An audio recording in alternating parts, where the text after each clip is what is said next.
आइए अब हम क्लासिफिकेशंस जो हैं उनके क्लासिफिकेशंस को देखें कि कौन कौन से डिफरेंट डिफरेंट एजेंसीज हैं, एजेंसीज को हम किस तरह से क्लासिफाई करते हैं। पुराने उसमें हम लोगों ने इसके पुराने उसमें भाग में देखा था कि और कैसे कैसे मोड से क्लासिफिकेशंस को, जो मेन क्लासिफिकेशन हमने किया था फॉर्मल, इनफॉर्मल, एक्टिव, पैसिव, ये एक क्लासिफिकेशन इस तरह से था। इसको तीन तरह के बेसिक क्लासिफिकेशंस हमारे पास हैं एजेंसीज को। पहला क्लासिफिकेशन है, हम एक्टिव और पैसिव एजेंसीज के रूप में इसको क्लासिफाई करते हैं। इससे पहले भी हमने डिस्कस कर लिया था लास्ट क्लास में, जिसमें हमारे फैमिली, जहां पर टू वे कम्युनिकेशन हो, ऐसे एजेंसीज को बोलते हैं हम लोग, दे आर एक्टिव एजेंसीज। जहां पर टू वे कम्युनिकेशन हो, हम अपनी बात बोलें और दूसरा उसको रिस्पॉन्ड करे फेस टू फेस मोड में। पैसिव एजेंसीज वो होती है जहां पर वन वे कम्युनिकेशन होता है, जब एक मैसेज देने वाला हो, दूसरा रिसीव करने वाला हो, रिसिपेंट को ये ऑप्शन ना हो कि वो वापस फीडबैक दे पाए। ये होता है हमारा पैसिव एजेंसीज।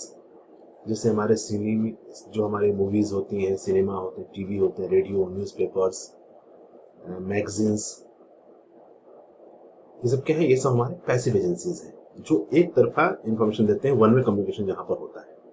वहीं हमारा फैमिली हो गए, स्कूल हो गए, कम्युनिटी हो गया, जो हमारे सोशल क्लब्स होते हैं, गेम्स होते हैं, जो एंटरटेनमेंट्स, जो हमारे नुक्कड़ नाटक हो गए हमारे, ये सब क्या है? हमारे, ये सब हमारे टू वे प्रोसेस है। कॉन्फ्रेंसेस हो गए, सेमिनार्स हो गए, ये हमारे टू वे प्रोसेस यहाँ पर होता है, इसलिए ये क्या होता है? हमारे एक्टिव एजेंसीज।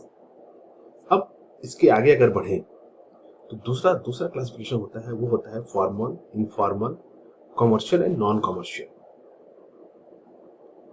अब इसमें ये एक क्लब दूसरे में जा नहीं सकता है, ये क्लियर कट बाइफिकेशंस नहीं होते हैं, लेकिन इसको हम इस तरह से देख सकते हैं, like that the formal, which I've already discussed about that. What are the formals? The schools, religious institutions, library, museum, zoo, art gallery, organized game, educational programs. They all are come under the umbrella of formal agencies of education. Its objective is predetermined, prefixed objective, schedule is compact, and they are intended for a particular objective in a particular time frame. Now, next, the informal agencies of education, the family, normal games, the state, the community and society, they come under the umbrella of informal agencies of society. Sorry, they come under the umbrella of informal agency of education. Now, we are moving forward for the commercial. What are the commercial agencies of education? That is radio, TV, cinema, clubs, theaters, newspaper, press, which is prepared for a business purposes, or they are the agency in which the money is involved. That's why it is known as the commercial agencies of education. And non-commercial agency of education are our sport clubs, social welfare centers, NGOs वगैरह, इसको हम लोग बोलते हैं। Dramatic clubs होते हैं, scout guide जो हम लोगों ने स्कूल में देखे होंगे, एनसीसी हो गए, non commercials, youth welfare clubs, adult education centres होते हैं। These all are come under the umbrella of non commercial agencies. तो अभी तक हमने इन एजेंसीज के बारे में देखा। अब आगे बढ़े तो जेएफ ब्राउन जो है, सॉरी एफजे ब्राउन, इनकी एक बहुत ही फेमस ये आती है, जिसको इसका क्लासिफिकेशन बहुत ही फेमस है। इन्होंने एजेंसीज को चार ग्रुप में डिवाइड किया। पहले को बोला फॉर्मल एजेंसीज, दूसरे को बोला इन्होंने ग्रुप एजेंसी, तीसरा बोला इन्होंने कॉमर्शियल, चौथा इन्होंने नॉन कॉमर्शियल। सेकंड क्लासिफिकेशन क्या था? Formal, informal, commercial and non commercial. But F.J. Brown has classified the agencies of education as formal, group, commercial, and non-commercial agencies. ये कभी क्वेश्चंस, छोटे क्वेश्चंस पूछे जाते हैं एग्जामिनेशंस में कि ब्राउन के अनुसार क्या क्लासिफिकेशन है, तो इसमें थोड़ा कंफ्यूजन होता है, formal, informal. Here is group is different. So what are the formal agencies? They are set up by the society, school, church, museum, art galleries. They all are the formal institutions. Group means the family, play group, community. The community works that are come under the umbrella of group agency of education. And commercial agency of education are mostly profit-making agencies. They are press, cinema, radio, television, theaters, magazines. They are the profit-making agencies, but they work for educational purposes. They complete the or you can say they demonstrate the function of education. So they come under the umbrella of agencies of education. And non-commercial agencies are mostly social services institutions, youth club, social welfares, scout guide, adult education centers, NGOs. So they all come under the umbrella of non-commercial agencies of education. So, but we can say that education is the joint responsibility of number of agencies.